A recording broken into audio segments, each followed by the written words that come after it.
Salve, salam jumpa lagi pada pertemuan kedua mata pelajaran biologi.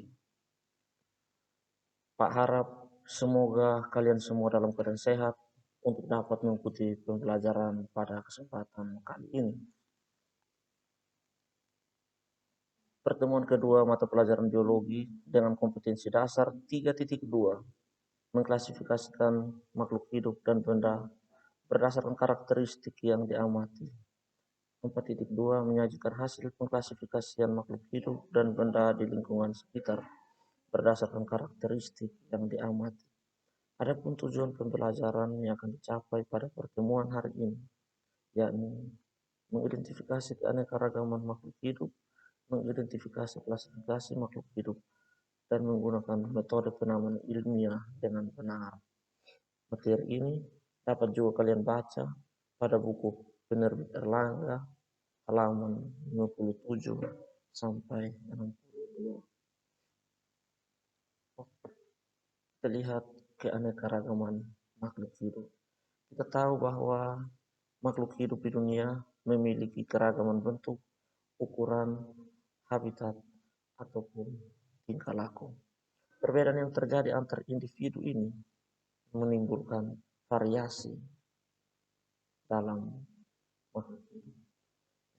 Sehingga perlu dibuatkan klasifikasi atau pengelompokan makhluk hidup dengan tujuan untuk mempermudah dalam mempelajari makhluk hidup. Klasifikasi merupakan suatu cara yang sistematis dalam mempelajari objek dengan melihat persamaan dan perbedaan ciri-ciri makhluk hidup. Ilmu yang mempelajari klasifikasi makhluk hidup disebut taksonomi. Dengan bapak taksonomi yaitu Carolus Linnaeus. Taksonomi menurut Linnaeus masih digunakan hingga saat ini. Jadi ini wajah opak kita namanya Carolus Linnaeus. Ya, bapak penemu taksonomi atau pelopor taksonomi. Beliau yang menemukan ilmu untuk mempelajari tentang klasifikasi atau pengelompokan makhluk hidup. Adapun tahapan-tahapan klasifikasi, yang pertama tahapan dilakukan oleh Linnaeus yakni mengidentifikasi ciri-ciri makhluk hidup. Minggu lalu kita sudah mempelajari tentang ciri-ciri makhluk hidup. Ada 8 ciri makhluk hidup. Yang kedua, pengelompokan berdasarkan persamaan yang ditemukan. Dan apabila dalam satu kelompok ditemukan perbedaan, maka individu tersebut dipisahkan dari kelompok. Adapun urutan takson atau tingkatan makhluk hidup, ya, dalam klasifikasi makhluk hidup dikelompokkan dalam tingkatan tertentu atau disebut takson. Dalam takson makhluk hidup dikelompokkan berdasarkan persamaan ciri yang umum hingga khusus. Semakin sedikit persamaannya maka semakin jauh kekerabatannya. Sebaliknya, semakin banyak persamaannya maka semakin dekat kekerabatannya. Semakin banyak persamaannya maka dia masuk pada spesies yang sama. Ini susunan takson dari tingkatan terbesar sampai tingkatan terkecil. Mulai dari filum, kelas, order, family, genus, dan spesies. Ya. Di sini Pak ada kasih tips atau cara mudah untuk mengingat atau menghafal urutan takson makhluk hidup dengan menghafal kata Phycophagus, V, filum, C, kelas, O, ordo, F, family, G, genus, dan S, spesies. Jadi tips atau cara mudah untuk mengingat atau menghafal urutan takson makhluk hidup ini hanya dengan mengingat atau menghafal kata Phycophagus, filum, kelas, ordo, family, genus, dan spesies. Ya ini contoh urutan takson dalam klasifikasi.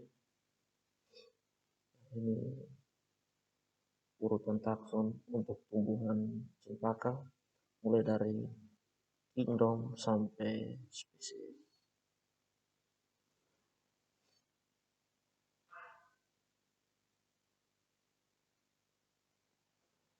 Oke, kita lanjut dengan kunci identifikasi atau kunci determinasi.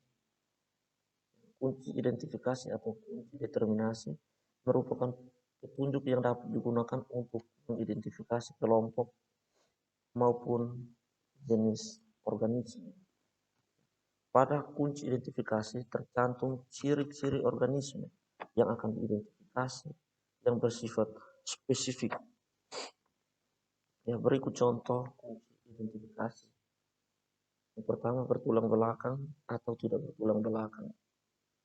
Bertulang belakang dalam bahasa biologi vertebrata, tidak bertulang belakang invertebrata atau avertebrata. Yang kedua, tubuh selalu basah atau tubuh tidak selalu basah. Yang ketiga, kulit bersisik atau kulit tidak bersisik.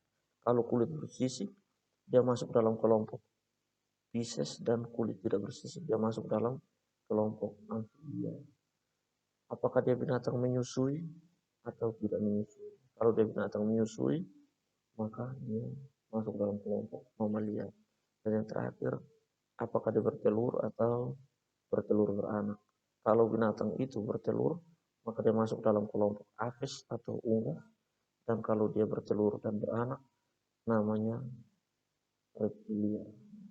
Contohnya dapat kalian lihat pada buku penerbit Erlangga halaman 61.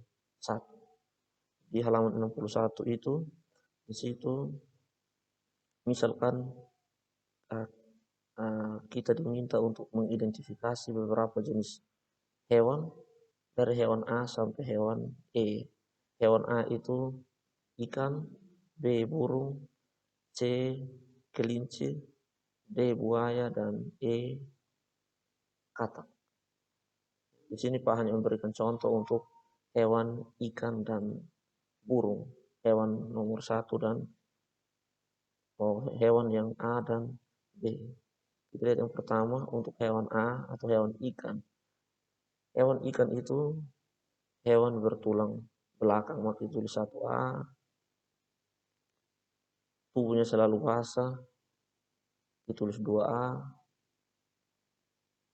Kita lihat lagi tubuhnya atau kulitnya bersih, ya, ditulis 3A. Dengan demikian, karena memiliki petunjuk ini, maka hewan ini masuk dalam kelas Pisces.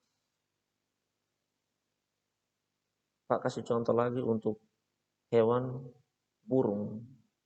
Lihat di halaman 61. Untuk hewan burung, kita lihat yang pertama burung bertulang belakang. Yang kedua, tubuhnya tidak selalu basah.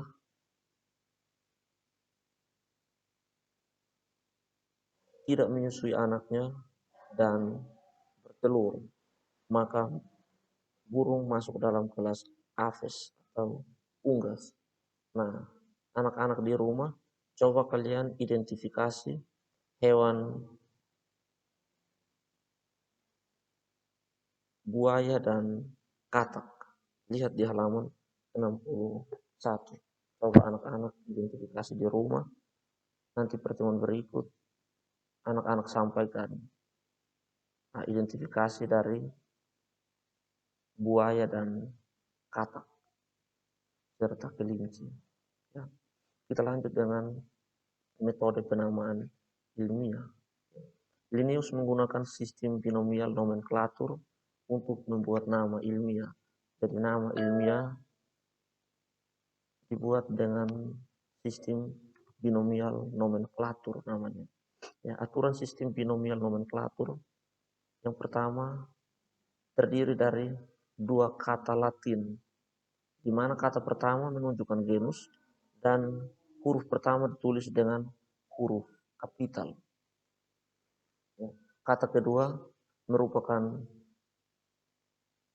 spesies yang diawali dengan huruf kecil. Kedua kata itu ditulis dengan huruf miring atau garis bawahnya. Lihat di sini contoh nama ilmiah dari padi, Oryza sativa. Ya, sesuai dengan aturannya, kata pertama menunjukkan genus, jadi Oryza ini menunjukkan genus. ini menunjukkan spesies. Kata pertama ditulis, huruf pertamanya ditulis dengan huruf kapital, yang lain huruf kecil ya. Atau jagung, jamais ya. Huruf pertama ditulis dengan huruf kapital ya. Atau contoh lain ada di buku Solanum tuberosum dan Solanum nigrum. Huruf pertama huruf kapital ya, ini juga huruf pertama huruf kapital ya. Dan nama ini dicetak miring, ini tidak miring. Ini yang miring ya. Ini dengan ini ya. Solanum tuberosum dan Solanum nigrum adalah dua kata yang menunjukkan kedua tumbuhan ini, Solanum tuberosum dan Solanum nigrum, merupakan satu genus, genusnya sama dan spesiesnya berbeda. Ini kan menunjukkan spesies dan spesiesnya berbeda. Manfaat klasifikasi. Adapun manfaat klasifikasi, yang pertama memudahkan kita dalam mengenal makhluk hidup. Yang kedua, memudahkan kita dalam mempelajari makhluk hidup. Dan yang ketiga, mengetahui adanya hubungan kekerabatan antara. Demikian materi pertemuan hari ini. Salam sehat, selalu mengenakan masker, mencuci tangan, dan menjaga jarak.